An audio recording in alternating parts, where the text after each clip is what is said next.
Today's topic is unequally yoked. 2 Corinthians chapter 6 verse 14 says, "Be ye not unequally yoked together with nonbelievers. What fellowship has righteousness with unrighteousness? And what communion have light with darkness?" In layman's terms, unequally yoked means not on one accord. It's kind of similar to being in a dance group and a couple of people cannot stay on beat. A popular unequally yoked example is a Christian obviously dating a non-believer. It's kind of hard to express your beliefs or talk about God with a non-believer because they're not going to understand, or they're going to try to discredit you, or they're going to, ignore you, or they can't relate. It's just like going to school for dance or going to school for science. Someone who is in art is not going to really understand what photosynthesis is if they're not a science major. Same with art. Like somebody might not know techniques of how to use a paintbrush when they're doing shading if they're not an art major.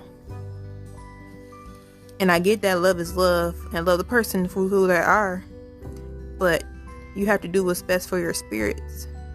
Are you accepting God's best on your life's calling?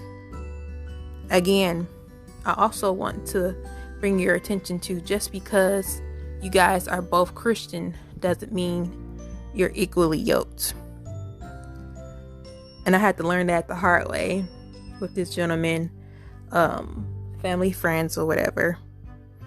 And he did impact me to step up my God game. He did. And our families were close. But he had a lot of brokenness from his past relationship and, dealing with issues. And I had to learn that was not my assignment or my calling. My calling was just to pray for this young man. Like, I did everything possible, to make things work. And I knew that it was God when God sent me away from China, because I didn't really communicate with him. That was 2017. I was just getting to know him. And then in 2018, we communicated a couple times. That was about it. And then 2019, I came back home. I probably wouldn't have talked to him if it wasn't for my mom. And he was at my dinner, my Christmas dinner or whatever. And then he ended up getting a job back in his home state. Well, not home state, but Texas. So, I didn't really have any friends. So I flew to Texas a couple months later. Everything was cool. When I got to visit his family, I haven't seen his family in a long time. But I noticed that God was telling me something. So a couple months later, maybe in August, I went to go see him. It was a coincidence. Well, nothing really a coincidence. But, I was in town and, got to see his family again. And we went out, hanging out, went to dinner. And I scroll on Instagram and it was just a big old, sis, you need to basically leave him alone. And, I kind of ignore, whatever. Sometimes you see stuff, but it's not really meant for you. But that sounds leave him alone. And then another red flag kept, ding, ding, ding, ding, ding. It was other girls in the picture. He's trying to find himself as well. And I was trying to be okay with that, because at the end of the day, you're single until you're married. Even when you're engaged, you're still single. He said he wanted somebody close by. And I'm like, well, if you really love someone, that distance would make a difference. And he's been in a long distance relationship, so I can understand where he's coming from. But at the same time, if you love someone, you would try to connect with them or whatever. And I wasn't moving no time soon, even though I tried to. God was like, nope, definitely not. So I kind of looked back and realized, God was separating us for a reason. And then when someone who doesn't know you from a can of paint comes up to you and say you have a person in your life that's not good for you, baby, you better listen. You better listen to people. Sometimes it's God sent people who tell you someone's not good for you. And when I tell you that this prophetess at church told me that, I knew who she was talking about, because there wasn't that many people in my life.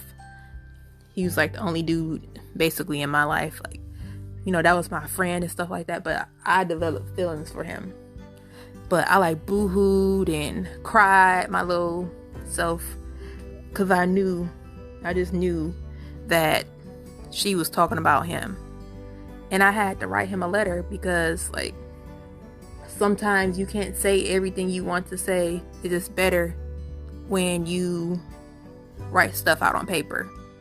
And let me tell you, now I'm realizing like it was God, because I done wrote this guy a couple letters and it got sent back to me.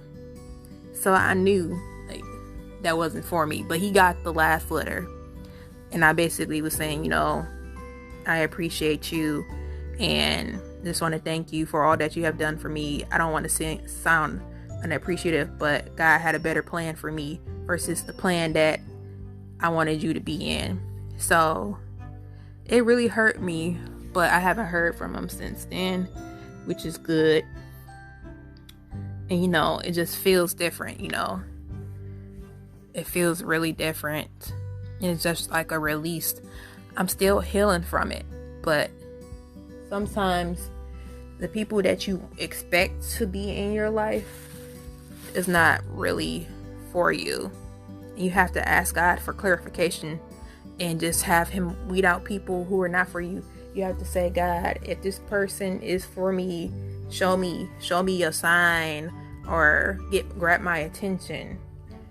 Let me get more knowledge on this person, or this person basically. And I don't care if it's a friendship, because friendships can be unequally yoked as well. Like most people don't really touch on friendships that much. We always focus on relationships, but sometimes, people don't serve you in terms of the friendships either. I've been in a lot of one-sided friendships where people will call me best friend because I literally just listen to them talk. And sometimes you're in people's lives where you serve a purpose of being that person's ear. But I also learned, like, people are like, you're such a good listener. I'm like, well, you have to be a good listener instead of a constructive talker or a constructive listener. You don't have to sit and listen to what people are going through. But yeah, sometimes these friendships can be unequally yoked. You try to help your friends stop doing something and you're praying for them, but they don't seem to learn the lesson, or they just make you feel sick.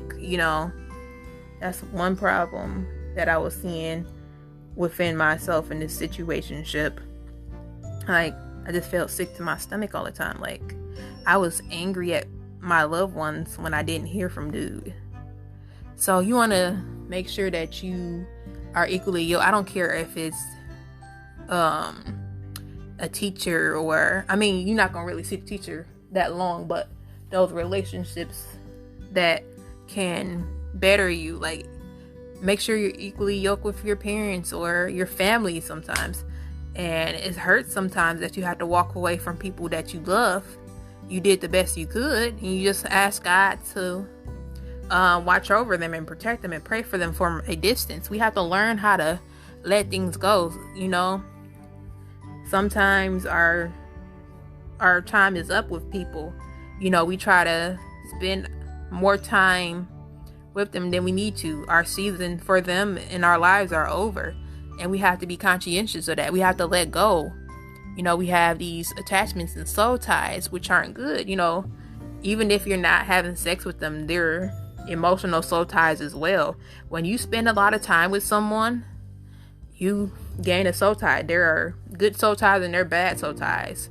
But most of all, a lot of us are having bad soul ties with people, even in friendships, just like relationships, it needs to be two-sided. as well as friendships. You know, people grow apart just like relationships. We need to be on one accord. You know, we have different seasons. People are either a lesson or a blessing. Proverbs 17:17 says, "A friend loveth at all times. A brother is born from adversity." So what this means to me is, you know, people become your friends and then they grow on you and they become like your brother and your sister. So like people will talk to you like a sibling. You know, sometimes you have to hear it from a sibling point of view, because you know how like your brother would tell you ugly. You know, like, even though he don't really mean it, but that's just a sibling thing to say. But usually your siblings have your best interest at heart. So your friends, you would want them to love you like a brother or a sister. So we just need to take the time to think about, are we equally yoked in our relationships and our friendships and people that we are connected to? Because if we're not, then we're going to scramble our brains, because these relationships and friendships take a lot of energy out of you. So just pray to God show you a way about your friendships, your relationships with your parents, with your friends, with your significant other, you know. So I just want to say I love you guys, and stay tuned for next week's episode. Level up, level up.